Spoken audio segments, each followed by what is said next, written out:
I started. Oh shoot, I was playing my bracelet. So I started a new job this week, right? Okay. Kids came back, and I really appreciate the situation. I think when I think about where I came from, like the situation I just left, I'm so grateful for for the situation that I'm in now. And what troubles me about this situation is that, like, our babies don't have a clue what they're missing. Got you. Like, they don't have a clue, and I feel bad because, like, I saw some kids. Oh, thank you. Like, I saw some of Bebe's kids, like, that I would normally be teaching. Right. On my way home on Friday. And while I was so grateful that I didn't have to be bothered with them, I kind of felt bad because I'm like, oh, sweetie, you're not going to get anywhere in life with that. Like, seriously, you're just looking at them like, do you understand that what you're doing right now is not going to serve any purpose for you? Yeah. And I felt bad. It's like they think that cussing and loud, just the whole Banji ghetto girl. I'm like, oh, sweetheart. Like, and you feel bad. Like, these are our babies. And, like, who's telling them that that's not acceptable? It's not the neighborhood. It's not the places they live in. It's not the families of origin. Unfortunately, a lot of times when they find out that their approaches to life, their behavior is not appropriate, comes from the educators who very often come from outside of their community, like you have. But you know what? What's interesting is that what I found real interesting is that, like, they just don't, like, even when I say something to them, I grew up in the hood. Well, I'm from the hood. Near the hood. No. I grew up in, like, where I just finished teaching. Like, I grew up, like, there were kids that used to live on the street that I lived on. Yeah, but the Anacostia area that you grew up in is very different. No, well, you know what? I ain't gonna lie to you. Like, we lived in a decent part where, like, it was one of those moments that my mother was like, don't you take your ass down this street right here.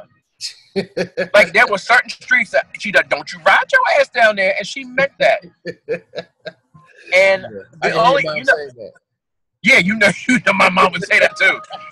But and the only reason my defiant behind didn't do it is because I knew my mama would whoop my ass out of my skin if she caught me. And I knew that, so I didn't do it.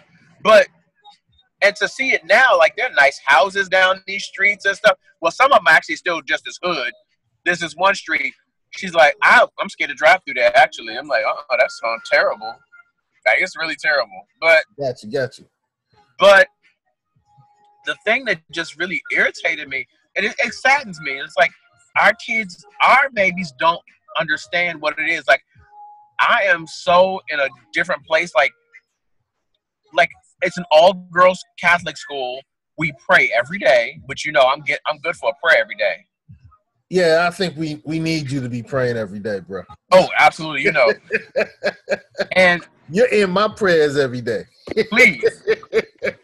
I need that. I can never have too many.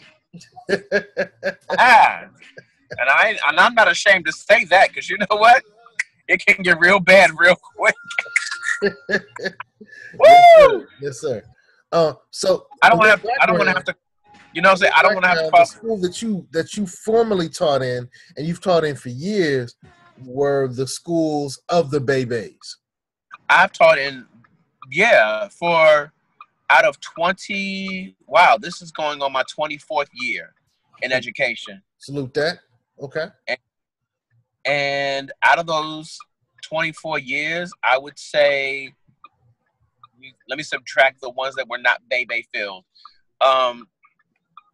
I would say four of those, maybe 1, 2, 3, 4. Okay, 4 of those years were not Bebe filled. Okay. Yeah, I would say about 4 years we didn't get into arguments about children's names. Yeah. Or we didn't get, you know, there were 4 years that I didn't get cursed out. Like on a regular basis. Right. You know, seriously. So, I mean, what are some of the other differences in this all-girls Catholic school where people are actually paying to go to school, right? Yeah. Now, what's different is the level of respect. Like, I promise you, and it's weird to me after years and years, like, not once has anybody called me gay or anybody's faggot or nothing, nobody's bitch, nothing. Like, nothing. Is that because you're in an all-girls school? No, because last year it was the girls that were usually, it was usually the little ghetto girls that were, oh, you faggy, but what? I'm sorry, where's your father? And I actually had to gather one little girl last year. She called me she called me a faggot. I was like, but what is your daddy think? Because he gave me his number, made sure I had it. Ooh. You sure you want to do this, honey? Oh, you went Big Frida on him. Oh, baby. And see, that's the thing. Like, I haven't had, like, when I tell you, yeah, I haven't had to come out of my bag. I haven't had to, like, come out of character. Like, I haven't had to, like, get ignorant. Like, because my mom, you know, my mother used to say, answer a fool according to his folly. These kids are always saying ignorant shit to you. Like, what did you say? Like, not once have I had to, bitch, what did you? Like little mini bulldaggers in training talking about, oh, you gay. I was like, but you look like a boy. And you act like a boy. So, all right. What difference does it make? You know, shit like that. Like, that's a huge difference. I had little girls, like, I teach. Is that Meech? Nephew. So, when I tell you that, like, I haven't had anybody call me out my name. Okay. Ain't nobody cussed at me. Like, when these girls leave class, like, they're like, thank you. What? They say thank you when they leave class. Like, thank you for teaching class today. What? Wow. Are you kidding? They're so respectful. Like, it's a whole nother level. Like, I had some girls, you know, they're like, I teach a middle school class. So in addition to being the coordinator of performing arts, I am the cross-divisional vocal music instructor. So I teach middle and upper school chorus. Okay. So middle school, middle school girls, you know, they're gonna run their mouth a little bit. Yeah. And so when I looked at the little girl, honey. So when I looked at the little girl, I was like, so honey, what you're not? I said, so you talking while I'm talking is disrespectful. And I so do not appreciate that. And I need you to do better than that. And they looked like, oh my God, like you would have thought that I had slapped the dog piss out of them. Like there was, like, that was it. There was no talk back. And they were like, okay. And they stopped talking. And I was like, rule number 1, you have to sing in my class. Rule number 2, you may not talk during my rehearsal. Thank you. Okay. And that was it. Wow. Can you pop right there? Oh, can you pop right there? All right. So, now you mentioned that it's the students are paying to come to the school. It's an all-girl Catholic school. Yep. Demographics wise, like it's 40% color. Okay. Boy, what's going on, man? Yeah, it's good like to see you. You in here? Yes, okay. Is there a difference between the? You went from a school that was predominantly of color to a school that's 40% color. What's the difference in the children of color? You know what? The difference in the children of color, I'm getting to know them, but what I found is that even they know, they recognize where they are, and they're appreciative of where they are, and have assimilated to the culture, climate, And so they're respectful, and of course, do they have a little bit more flavor to them? Absolutely, they do. But little girl did tell me I was shady, though. She was funny. Oh, she did. I was having auditions, and I said something. I was like, I don't mean to be shady. She's like, no, that was shady. She's like, no, that was shady. Okay. I was like, sweetheart, there's a thin line between truth and shade. She was like, and you have crossed the line. Oh, so she affirmed your shadiness. Oh, yeah, she did. I love her. Her name is Perry. I love her. Salute to Perry. Salute to Perry. Salute to Perry. Oh, yeah, she was on it. I was like, oh, okay. That's what we. So, okay, I'll be shady today. That's fine. How's the staff? Is there a difference in the staff in this environment? Yes. Oh, my goodness. The difference in the staff is now, generally, I'm not really a big Pilgrim person. So, that was always I knew that was going to be a problem for me in terms of having to adjust to the amount of pilgrimage on staff, but somebody's going to catch that in about 5 minutes. So I know. Very Mayflower. But emphasis on flower.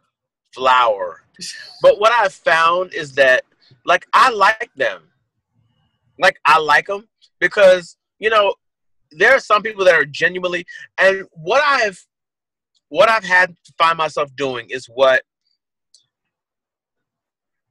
and I said this to Mark Lambert earlier. You know how we always we always say to people, you just can't classify all black people as the same. We're not all the same. Right. And you need we're not all thugs and hoodlums and blah, blah, that whole thing. We're not. However, and so I had to find myself doing my white people the same way. They're not all the same type of white people. They're not. And I've had to keep telling myself that because, I can't be funk. There are some white people that I look right through you and be like, you know what? You just as fake. Is this parking space right here? Yeah, it is parking space. It is right here. Yeah. Yeah. Okay. So that's our whole. Yeah. Now you sure you're not turning Pocahontas on us, right? Yeah, right here. It's a party place right here. You're not turning Pocahontas on us, right? This meeting before. Huh? I said, you sure you're not turning Pocahontas on us, right? No, I'm good. I'm good. Okay. Trust me. Okay. Now there was one white person I did have to gather just a little bit because he tried to throw me a little bit of shade. So now, I'm here for, I can do a good white girl every now and then. I can do a little Pilgrim white girl. A little Mary Washington. I can do her. Okay. But who gets me though is what I call Sicily, the white guy. So one of the guys in the theater department is he's a very queeny white guy, a little heavy set. You know what? I've always wondered if there's a difference culturally within gay white guys and gay black guys. Oh, yes, there is. And what? He tried to give me too much, and he tried to give me the, well, I studied voice, and I was like, that's good for you. And you're telling me that because? I was like, and you are the tech and theater guy, right? So why are you telling me that? Because if that was the case, then all right, yeah. It's like, so my thing was, if you were that dude, then you would be teaching this, and you would be doing that. So yeah, that's. I was like, I had to check him real quick because that's silliness. But after that, he's been cool. All right, so this has been like the Tales of the New White People episode. Oh.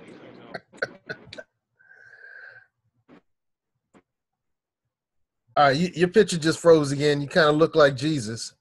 Not white Jesus, but, Jesus. So, but that's a good picture, man. Good picture, yeah. I mean, you got the goatee and you got the long dreaded hair. You got the Yeshua look right there. That's